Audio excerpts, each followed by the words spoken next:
City councilors continue deliberations on possible reductions to the downtown central business district and the potential creation of a traffic department. State health officials deem advanced maternity services at Metro West Medical Center as essential, and a look at what eco-friendly practices are being undertaken locally during this year's Earth Day Fest. I'm Brendan Fitzpatrick, and this is The Frame, Framingham News in Focus.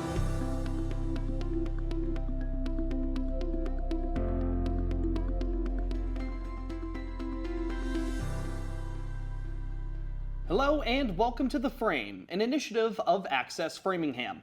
We start this week with the continuation of the City Council's public hearing regarding potential changes to the downtown central business district's borders.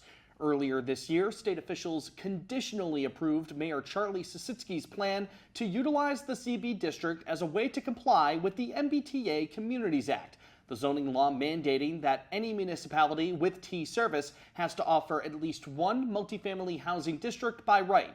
Since then, local leaders have advertised a possible reduction to the district's boundaries, mainly from the northwest and to the south, in order to provide zoning for 4,375 units, which is just above the number of units required to be allotted by the MBTA Zoning Act.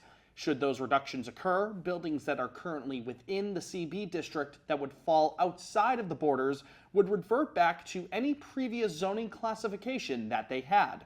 With that in mind, during their meeting on Tuesday, May 6th, District 2 City Council member Brandon Ward inquired about what a transition zone in and out of the CB district could look like in order to ensure that homes and business buildings don't clash. What is our vision for the downtown and what is our vision for downtown adjacent? That is what we should be creating instead of just allowing it to all revert back to a hodgepodge of manufacturing and B-zone. District 1 City Councilor Christine Long did note that Framingham only has until early June to make a call on this matter, so any discussions about a buffer zone could eat into that limited time.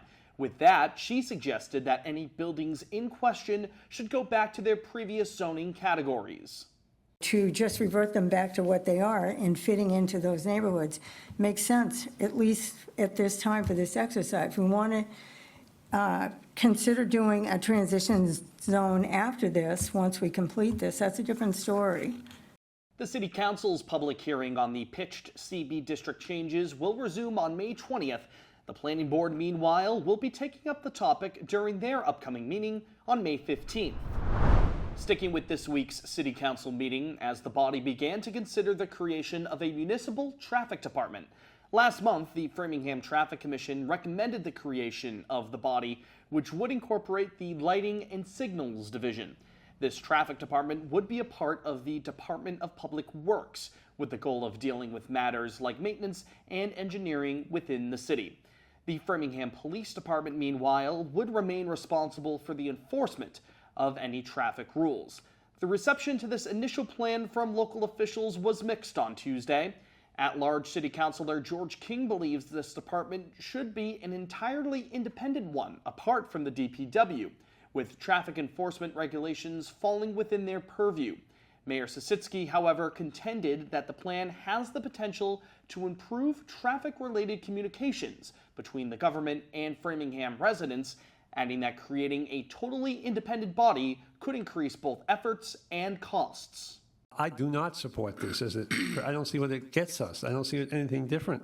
It's essentially your current existing Department of Traffic Signals with one or two positions moved into it. What else does it do for us? I think this is a very efficient and fiscally responsible way to create a traffic department, and that's what we need.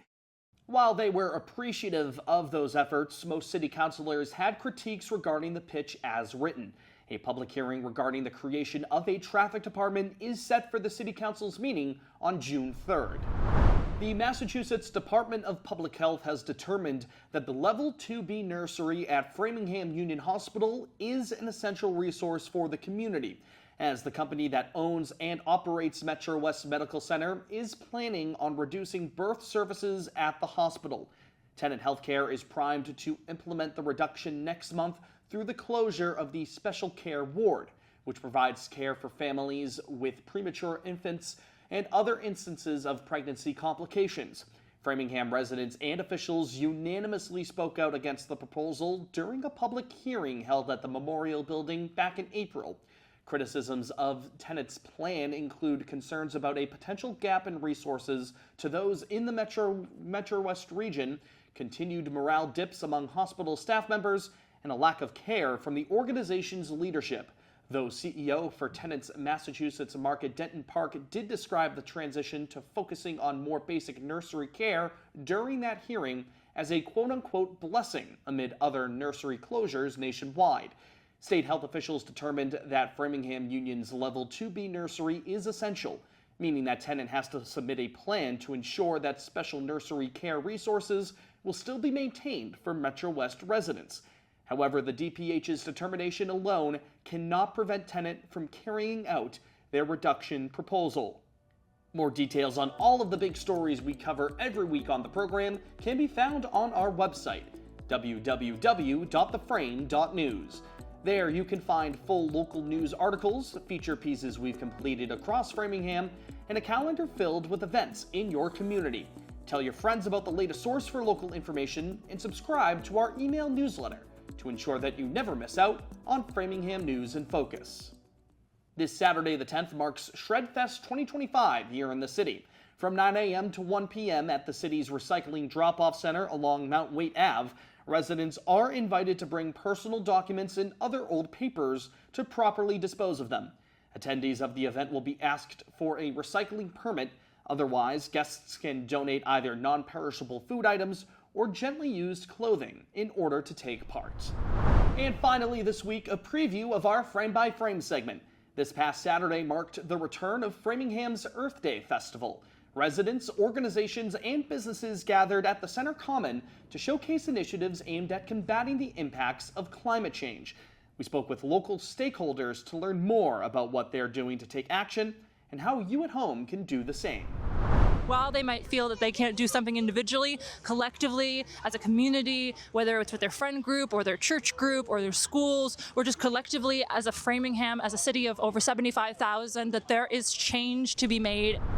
As always, that full frame-by-frame segment can be found on our website, theframe.news, along with Access Framingham's YouTube channel. A reminder that we're on social media. Follow us on Instagram at @FrameNews_, and find us on Facebook by searching for The Frame. Hit the bell icon when you subscribe to AFTV on YouTube in order to be notified whenever we upload new content. Full frame episodes are also available on Spotify for you to watch or listen to. Be sure to follow us there. That will do it for this week's Framingham News in Focus. On behalf of our entire team, thanks for joining us. My name is Brendan Fitzpatrick. We'll talk to you next week. Take care.